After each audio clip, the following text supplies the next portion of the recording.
Assalamualaikum, beres. Selamat datang kembali di Guru Gembel Channel. Video ini dibuat ketika Ormas Pemuda Pancasila dengan grip bersengketa di berbagai wilayah di Indonesia. Termasuk ada kerusuhan kecil kemarin di Bandung yang melibatkan dua ormas itu. Gebuk-gebukan, tonjok-tonjokan, saling merusak fasilitas satu sama lain, dan lain sebagainya. Di antara persengketaan itu, orang-orang sipil pada kebingungan, ini ngapain sih ormas berantem terus. Dan kemudian pikiran yang lebih lanjutnya mengajukan sebuah pertanyaan, ini ormas ngapain juga mengaku sebagai organisasi masyarakat, padahal kami sebagai masyarakat tidak pernah mengaku diakomodasi oleh ormas yang dimaksud itu. Kami tidak merasa diwakili, kami tidak pernah merasa diedukasi. Lah ini kenapa ngaku-ngaku sebagai ormas gitu. Dan pertanyaan-pertanyaan semacam ini adalah pertanyaan yang umum di antara kita gitu, kenapa ada ormas yang begini dan begitu gitu. Dan banyak di antara ormas-ormas itu yang aneh, ya salah satunya yang tadi kita sebut misalkan Pemuda Pancasila. Pemuda Pancasila itu memiliki reputasi yang kontroversial di masyarakat, banyak di antara orang-orang yang menganggap bahwa Pemuda Pancasila itu adalah sekelompok orang yang suka malak, yang suka pungli, yang sikapnya seringkali arogan, dan lain sebagainya. Kok bisa ormas itu ada? Dan yang lebih herannya lagi adalah namanya Pemuda Pancasila tapi anggotanya kok tua-tua semua gitu. Harusnya petua Pancasila gitu atau yang hal-hal yang semacam itu gitu. Masyarakat menganggap bahwa apa sih ini gitu. Ormas lain yang cukup kontroversial dan sekarang sudah dibubarkan misalkan FPI. FPI mengatasnamakan agama tetapi menyerang orang-orang yang berbeda pandangan dan pemahaman dengan dirinya, termasuk juga yang berbeda partai politik dengan dirinya gitu.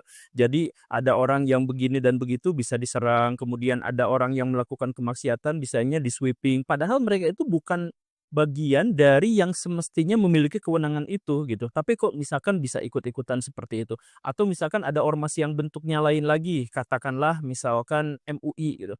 Nah, MUI ini lebih unik lagi karena walaupun dia statusnya ormas atau bisa jadi LSM, tetapi dia itu bahkan disebutkan, dicantumkan dalam undang-undang. Satu-satunya ormas yang disebutkan namanya secara eksplisit di dalam undang-undang bahkan sampai 11 pasal itu adalah MUI gitu. Jadi ini udah overpower. Kalau misalkan sudah dicantumkan dalam undang-undang seharusnya dia alat negara, tapi dia bukan alat negara, dia bentukan masyarakat.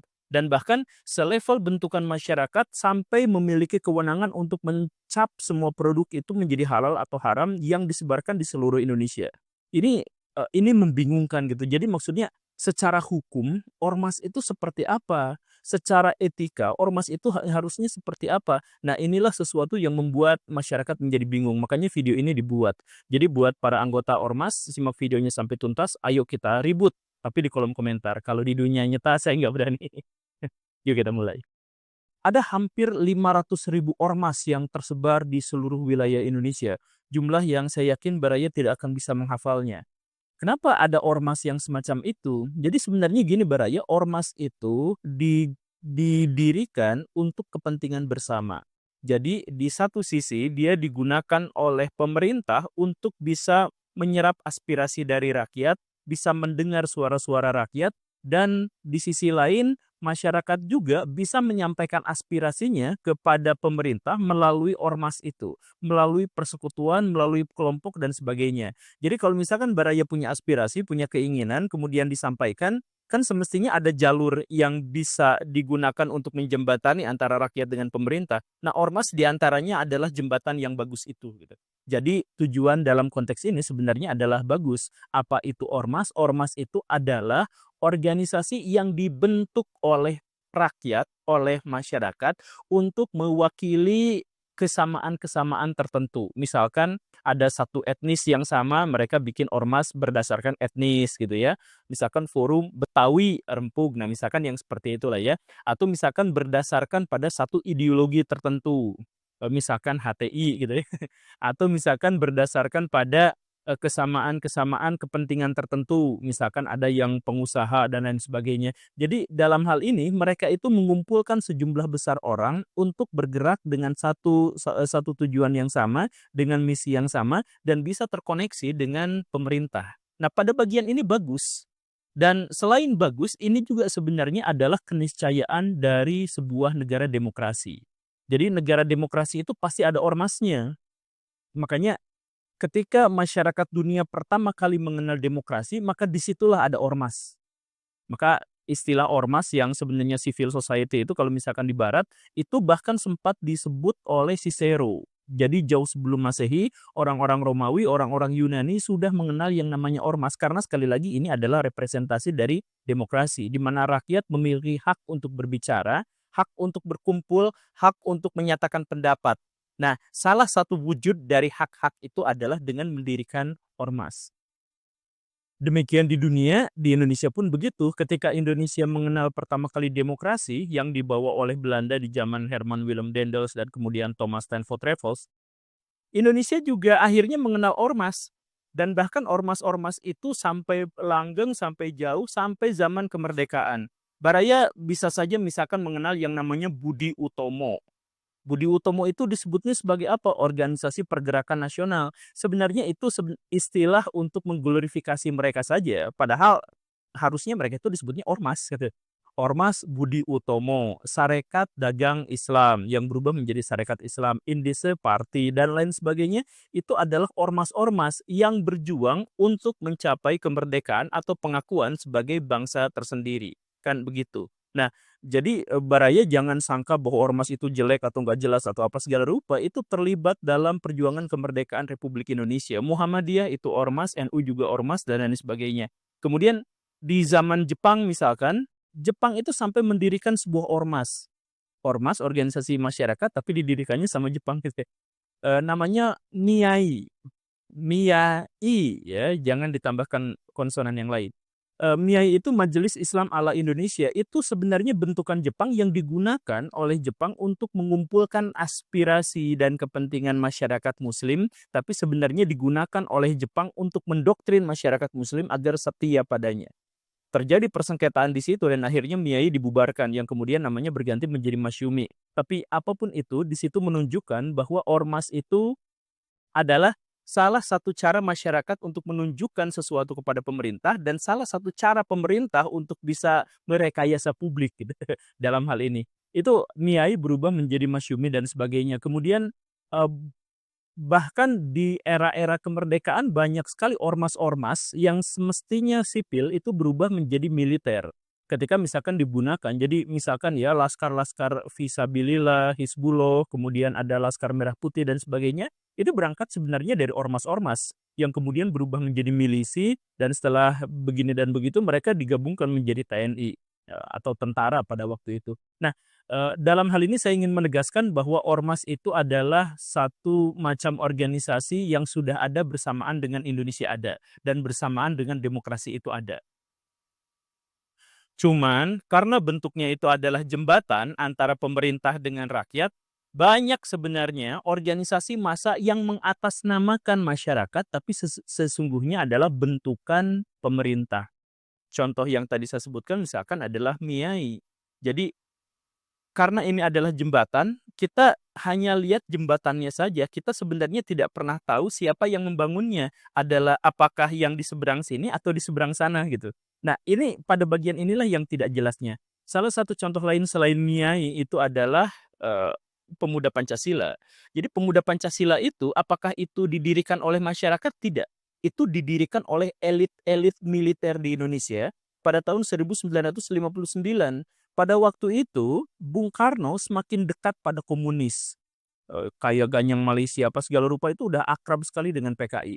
Dan di sisi lain, tentara merasa ketakutan kalau misalkan Indonesia kelak akan berubah menjadi komunis dan menjadi bagian dari komunisme internasional. Nah, karena itu Pak Abdul Haris Nasution, misalkan kemudian Pak Ahmad Yani, kemudian Pak Gatot Subroto dan sebagainya, itu bikin sebuah partai politik dan kemudian dari partai politik itu bikin sebuah ormas yang namanya Pemuda Pancasila. Mereka merekrut preman-preman pasar, tukang malak, tukang begal, tukang jagal, dan lain sebagainya dikumpulkan untuk kemudian menghancurkan komunisme. Jadi kalau misalkan Baraya nonton film Peace and Parius, Baraya kan latar ceritanya itu diantaranya adalah ada sekelompok penjahat yang justru bekerja sama dengan pemerintah untuk melakukan atau untuk membasmi kejahatan yang lebih besar lagi. Nah, dalam hal ini ormas itu digunakan untuk itu. Jadi dia mengatasnamakan masyarakat, tapi sebenarnya dibentuk oleh kalangan elit untuk kepentingan kalangan elit itu sendiri. Pemuda Pancasila itu kan penjahat, preman, dulunya gitu ya, kalau sekarang mah enggak. Dulunya itu para penjahat, para preman, para pencopet dan sebagainya itu direkrut, kemudian dikasih pelatihan, dikasih arah dan tujuan bahwa visi kalian itu adalah mempertahankan NKRI dan misi kalian itu adalah memberangus PKI. Dan karena itu dikasih pelatihan, dikasih apa dan sebagainya. Nah, maka ketika terjadi peristiwa tahun 1965 dan kemudian berbuntut pada pembantaian yang dilakukan setahun kemudian, nah ada 2 ormas di Indonesia yang benar-benar bergerak dengan sangat efektif dan efisien, yaitu Banser dan Pemuda Pancasila. Pemuda Pancasila itu melakukan benar-benar pembantaian dan pembersihan terhadap orang-orang PKI atau orang yang diduga sebagai PKI. Sampai saya baca kemarin di Kompas itu ada berita yang terlalu bombastis saya pikir, yang menyebut Pemuda Pancasila sampai melakukan pembersihan terhadap 1 juta orang PKI di Sumatera Utara saja. Angkanya tentu saja saya ragukan, tetapi fakta pembantaian itu yang dilakukan oleh Pemuda Pancasila itu memang benar-benar terjadi gitu. Nah, dalam hal ini Baraya bayangkan kalangan elit itu mendapatkan porsi yang menyenangkan dan diuntungkan secara luar biasa. Maksudnya ormas-ormas itu kalau digunakan untuk memberantas kejahatan yang lebih besar lagi, kalau mereka menang syukur dan tidak usah menggaji mereka layaknya tentara. Tapi kalau misalkan mereka kalah, ya tidak apa-apa, sampah masyarakatnya berkurang drastis gitu. Jadi sebenarnya ini adalah cara yang bagus dan digunakan di seluruh dunia. Jadi sekali lagi, ormas betapapun mengatasnamakan masyarakat, tetapi sebenarnya banyak di antara mereka, khususnya yang besar-besar, itu diakomodasi oleh, bahkan dibentuk oleh pemerintah atau kalangan elit. Atau ada juga ormas-ormas yang dibentuknya benar-benar oleh masyarakat, tetapi ketika dia sudah menjadi besar, maka dia dimanfaatkan untuk kepentingan penguasa. Misalkan untuk pemilu gitu dan lain sebagainya. Pemuda Pancasila itu dulunya kan preman, kemudian dikasih visi, dikasih misi agar mereka memiliki jalan yang lebih baik dan mereka berjalan di situ. Ketika mereka misalkan melakukan sedikit banyak penyimpangan, kemudian ada di antara oknum-oknum mereka yang melakukan pemerasan, ada yang melakukan pembegalan, ada yang melakukan hal-hal yang memalukan yang lainnya, kenapa tidak dibubarkan saja? Ya karena masih dibutuhkan. Dibutuhkan misalkan untuk kepentingan politik tertentu. Makanya misalkan kemarin ya Pemuda Pancasila secara terang-terangan mengatakan bahwa kami siap jadi preman lagi, kami siap jadi buas lagi kalau Jokowi diganggu-gugat. Nah, itu kan artinya apa? Artinya dalam hal ini Pemuda Pancasila ditawari bahwa mereka harus mempertahankan NKRI. Tetapi orang yang membisiki itu diduga justru menggunakan Pemuda Pancasila untuk mempertahankan rezim. Kan Pemuda Pancasilanya dalam hal ini punya tujuan yang baik, tetapi kemudian digunakan oleh orang tertentu. Dan itu dikatakan secara eksplisit memang demikian adanya gitu. Atau misalkan kita melihat FPI. FPI itu apa? FPI itu dibentuk kurang lebih sama persis seperti Pemuda Pancasila. Pemuda Pancasila adalah sekelompok preman yang direkrut, dikasih visi misi, dikasih arahan dan tujuan kehidupan yang jelas, tujuan organisasi yang jelas untuk memberantas PKI. Nah, kalau misalkan FPI itu adalah organisasi yang didirikan para jenderal Orde Baru di bawah Pak Harto, yang tujuannya adalah untuk menjaga keamanan dan mempertahankan rezim Orde Baru pada waktu itu. Saya nunjukkan ada 4 buku misalkan yang berhubungan dan mempertegas klaim saya. Bukan klaim saya, memang itu sudah menjadi pengetahuan umum bahwa FPI memang didirikan para jenderal, di antaranya adalah Wiranto. Nah, tujuannya apa? Untuk mempertahankan Orde Baru. Luar biasanya sayangnya ketika Orde Baru terguling, malah FPI itu nimbrung menjadi bagian dari organisasi yang mengatasnamakan organisasi reformasi. Dan sekarang dibubarkan. Kenapa? Karena sudah tidak dibutuhkan lagi. Gitu. Jadi ya itulah makanya banyak sekali ormas-ormas yang kita bingung ini sebenarnya bagian dari mana. Karena sebenarnya secara konstitusi juga bingung, secara etis juga bingung. Apakah dia didirikan masyarakat atas misalkan kepentingan dari masyarakat tertentu, atau sebenarnya dia didirikan oleh elit yang mengatasnamakan rakyat agar kalau misalkan mereka terjadi apa-apa, si kalangan elitnya itu gak dituding gitu. Kayak misalkan Pemuda Pancasila tadi itu kan didirikan oleh Abdul Haris Nasution. Ketika dia melakukan pembantaian, itu angkatan daratnya angkat tangan. Oh, saya nggak tahu, nggak ngerti apa-apa. Itu kan cuma inisiatif dari orang-orang yang membenci PKI saja gitu. Jadi lepas tangan, kayak gitu. Jadi FPI juga bisa digunakan untuk lepas tangan walaupun akhirnya beneran lepas gitu ya, dan lain sebagainya. Ya, betapapun walaupun penjelasan saya sekarang mungkin agak belibet, tapi saya yakin Baraya akhirnya paham kenapa ormas itu seringkali membuat baraya bingung. Saya tidak merasa diwakili sama dia, tapi dia kok mengatasnamakan masyarakat gitu ya. Ya, gitu. Jadi sekarang saya sarankan baraya juga untuk bikin ormas, karena misalkan di situ ada anggarannya, di situ ada apanya. Dan pemerintah juga sebenarnya sangat layak dan sangat baik untuk mendirikan ormas. Jadi, ormas itu bisa digunakan untuk mengontrol masyarakat. Misalkan ada geng motor di satu kota. Geng motor itu acak-acakan, sporadis, sering menyerang masyarakat, sering bahkan berpapasan dan ribut dengan polisi dan sebagainya. Ya sudah, tawari mereka untuk jadi ormas, kasih mereka visi dan tujuan hidup yang lebih jelas dan sebagainya.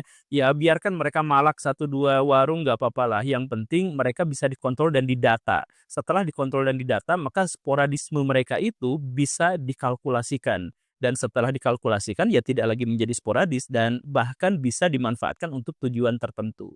Jadi ormas-ormas, banyak kan ormas-ormas yang minta-minta apa dan sebagainya, itu dipelihara dan dibiarkan seperti itu. Sebagai kompensasi agar mereka bisa dimanfaatkan untuk tujuan yang lebih besar.